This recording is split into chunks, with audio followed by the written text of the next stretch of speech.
Olá, tudo bem? Vamos direto ao ponto? Então, uma aula resumo de todo o assunto que nós falamos aqui sobre ordem de serviço, tá bom? Então, de onde vem a ordem de serviço? A ordem de serviço, ela é uma regulamentação, é uma organização que vem lá da NR1, que é a disposições gerais e o monitoramento dos riscos que as empresas têm que fazer, ou seja, o gerenciamento dos riscos. Para fazer isso, a empresa tem o PGR, que é o Programa de Gerenciamento de Riscos, que a norma traz para ela. Também ela tem o PCMSO, que é o Programa de Controle Médico de Saúde Ocupacional.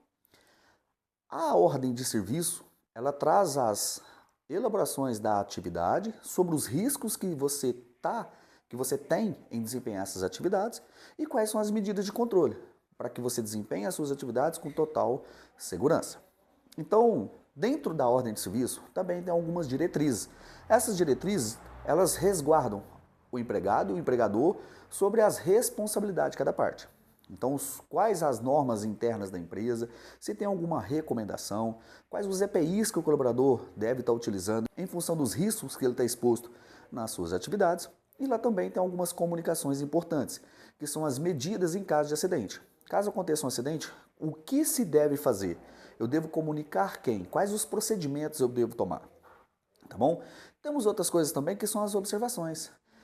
Tem algumas diretrizes internas que elas são mencionadas dentro desse campo de observações. Então, lá na empresa, por exemplo, vai ter algumas regras que elas são excepcionais, que intrinsecamente podem ser descumpridas. Exemplo, é proibido realizar qualquer atividade sob o efeito de álcool ou drogas, ou qualquer uso de qualquer medicamento que altere o sistema nervoso central. Tá bom? É proibido acessar áreas operacionais de riscos sem estar utilizando os devidos EPIs obrigatórios para aquela área. É proibido acionar ou desqualificar qualquer agente ou acessório extintor, ou seja, de combate a incêndio, sem a devida necessidade. Então, tem algumas regras pormenores que são introduzidas lá dentro do campo de observação. E a ordem de serviço ela deve ser apresentada ao trabalhador antes do início das suas atividades. Caso isso não aconteceu, o quanto antes. Ela pode ser atualizada ou revista a qualquer instante que a empresa achar necessário. Também, a ordem de serviço ela deve ser reaplicada quando o colaborador mudar de função, quando os riscos forem alterados, quando tiver mudança de riscos. Mais importante dessa ordem de serviço é o trabalhador entender de análise de risco, é de fazer uma análise do risco de sua atividade. Então, lá tem a antecipação natural dos riscos que a atividade desempenha. Mas e durante a execução? O que pode acontecer de ter mudanças sobre aquilo que foi antecipado, que foi previsto antecipadamente? Então, o colaborador, dentro dessa análise de risco, ele consegue ter informações necessárias para que ele antecipe possibilidades durante a execução da sua atividade. Também identifique as mudanças significativas que aumentem ou diminuem a sua segurança.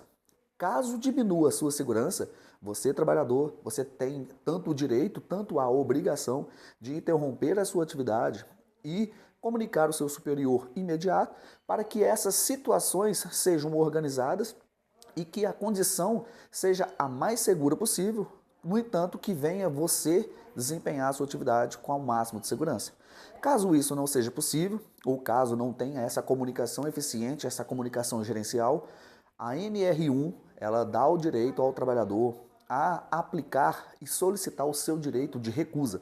E o que é o direito de recusa? O direito de recusa é quando o trabalhador recusa desempenhar as suas atividades mediante a identificação de algum cenário ou condição de risco clara e eminente à sua integridade ou integridade de terceiros, tá bom? Tanto quanto qualquer risco ao meio ambiente. Então, a ordem de serviço ela traz direitos e deveres entre as partes, tanto contratante e contratado, para que a gente tenha a documentação da formalização das informações importantes. Então, cabe ao empregador cumprir e fazer cumprir todas as normas de segurança contidas na CLT. Mas cabe ao trabalhador cumprir as normas que estão contidas na CLT, tanto cumprir as orientações cedidas pelo empregador. Cabe ao empregador oferecer o equipamento de proteção individual consistente aos riscos que o trabalhador está exposto. E cabe ao trabalhador utilizar e conservar o EPI, o equipamento de proteção individual, conforme a orientação do trabalhador, tanto quanto manter a sua conservação, solicitar a troca, higienização, algumas responsabilidades. O que cabe a cada parte também? Colaborar mutuamente para a aplicação de todas as NRs e resguardar a integridade física e psicológica de todos os trabalhadores e as pessoas envolvidas no ambiente de trabalho. Então está aqui o resumão.